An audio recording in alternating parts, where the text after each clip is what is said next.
अस्सलाम वालेकुम।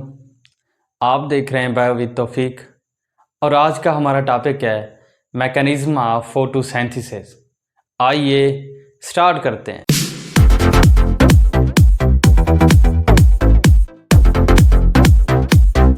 Mechanism of photosynthesis.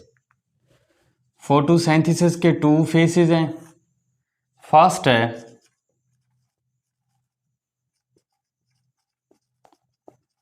Light reaction, second है डार्क रिएक्शन। लाइट रिएक्शन को लाइट डिपेंडेंट रिएक्शन भी कहते हैं और डार्क रिएक्शन को लाइट इंडिपेंडेंट रिएक्शन कहते हैं।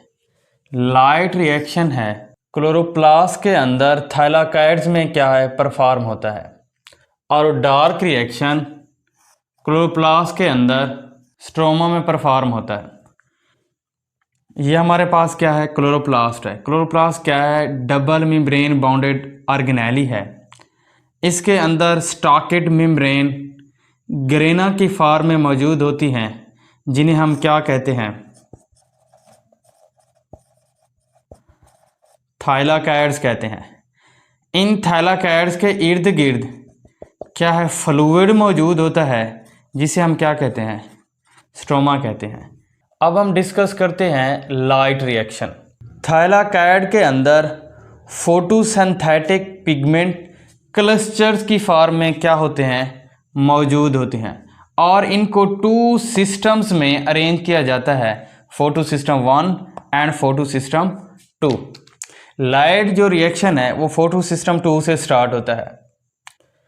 फोटो सिस्टम 2 के फोटोसिंथेटिक पिगमेंट क्लोरोफिल पे जब सनलाइट फोटोन की फॉर्म में क्या है पड़ती है, तो क्लोरोफिल के रिएक्शन सेंटर के अंदर 2 इलेक्ट्रॉन्स एक्साइटेड होके एनर्जी लेवल के हायर स्टेट पे चले जाते हैं, और इसके ऊपर क्या है, इलेक्ट्रॉन एक्सेप्टर्स मौजूद होते हैं, जो क्या कर लेते हैं, 2 इलेक्ट्रॉन को रिसीव कर लेते हैं। अब क्लोरोफिल के अंदर 2 इलेक्ट्रॉन्स की क्या हो जाती है, कमी हो जाती है। क्लोरोफिल्स इन 2 इलेक्ट्रॉन की कमी को फिल करने के लिए अपने अंदर मौजूद जो वाटर के मॉलिक्यूल होते हैं उनको क्या कर देते हैं, ब्रेक डाउन कर देते हैं। जब वाटर के मॉलिक्यूल की ब्रेक डाउन होती है तो उससे 2 इलेक्ट्रॉन, 2 हाइड्रोजन मॉलिक्यूल और हाफ ऑक्सीजन मॉलिक्यूल क्या होता है, प्रोड्यूस होता है। ये जो 2 इलेक्ट्रॉन हैं ये क्लोरोफिल के अंदर चले जाते हैं। अब इलेक्ट्रॉन एक्सेप्टर के आगे इलेक्ट्रॉन ट्रांसपोर्ट चैन मौजूद होती है। इलेक्ट्रॉन ट्रांसपोर्ट चैन के अंदर डिफरेंट इलेक्ट्रॉन कैरियर्स मौजूद होते हैं, जो इलेक्ट्रॉन्स को क्या करते हैं, इलेक्ट्रॉन एक्सेप्टर से रिसीव करके आगे की तरफ क्या कर देते हैं, ट्रांसफ़र कर देते हैं। अब इलेक्ट्रॉन जो है ना हाई एनर्जी स्टेट से लोअर एनर्जी स्टेट की तरफ ट्रांसफ़र हो रहे हैं, तो क्या रिलीज़ करेंगे, एनर्जी रिलीज़ करेंगे। अब इस इलेक्ट्रॉन ट्रांसपोर्ट चैन के साथ क्या है, एडीपी और इनऑर्गेनिक फास्फेट मॉलिक्यूल क्या होता है, मौजूद होता है। जब इनको एनर्जी मिलती है तो ये क्या कर देते हैं, एटीपी का मॉलिक्यूल बना देते हैं। फ़र्ज़ करें हमारे पास एक एटम है।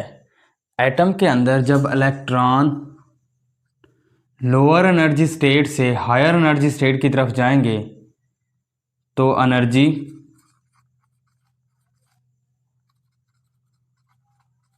ऑब्जॉर्व करेंगे। इसी तरह इलेक्ट्रॉन जब हायर एनर्जी स्टेट से लोअर एनर्जी स्टेट की तरफ आएंगे तो एनर्जी क्या करेंगे,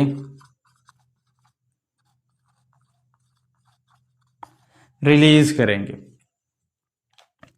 अब है फोटो सिस्टम 1। फोटो सिस्टम 1 के फोटोसिंथेटिक पिगमेंट क्लोरोफिल के ऊपर जब सनलाइट फोटोन की फॉर्म में पड़ती है तो इसके रिएक्शन सेंटर में 2 इलेक्ट्रॉन एक्साइटेड होके एनर्जी लेवल के हायर स्टेट पे चले जाते हैं, और इनके ऊपर क्या है, इलेक्ट्रॉन एक्सेप्टर मौजूद होते हैं, जो इलेक्ट्रॉन को क्या कर देते हैं, रिसीव कर देते हैं। अब इन क्लोरोफिल के अंदर 2 इलेक्ट्रॉन्स की क्या हो जाती है, कमी हो जाती है। इन इलेक्ट्रॉन की कमी को पूरा करने के लिए 2 इलेक्ट्रॉन इलेक्ट्रॉन ट्रांसपोर्ट चैन से क्लोरोफिल के अंदर आ जाते हैं। अब इलेक्ट्रॉन एक्सेप्टर के आगे एक और इलेक्ट्रॉन ट्रांसपोर्ट चैन मौजूद होती है, और इसके अंदर डिफरेंट इलेक्ट्रॉन कैरियर्स मौजूद होते हैं। इलेक्ट्रॉन ट्रांसपोर्ट चेन के आगे एक NADP रिडक्टेस एंजाइम मौजूद होता है। जब इलेक्ट्रॉन ट्रांसपोर्ट चेन के ज़रिए NADP रिडक्टेस में आ जाते हैं तो NADP रिडक्टेस एक ऐसा एंजाइम है जो NADP को NADPH के अंदर क्या कर देता है, कन्वर्ट कर देता है। NADPH एक इतना हाई एनर्जी मॉलिक्यूल है, इससे 3 ATP मॉलिक्यूल क्या है, तैयार किए जा सकते हैं। ये था आज का हमारा लेक्चर। मिलते हैं नेक्स्ट वीडियो में, तब तक अपना ख्याल रखिएगा और चैनल को सब्सक्राइब करना ना भूलिएगा। अल्लाह हाफिज़।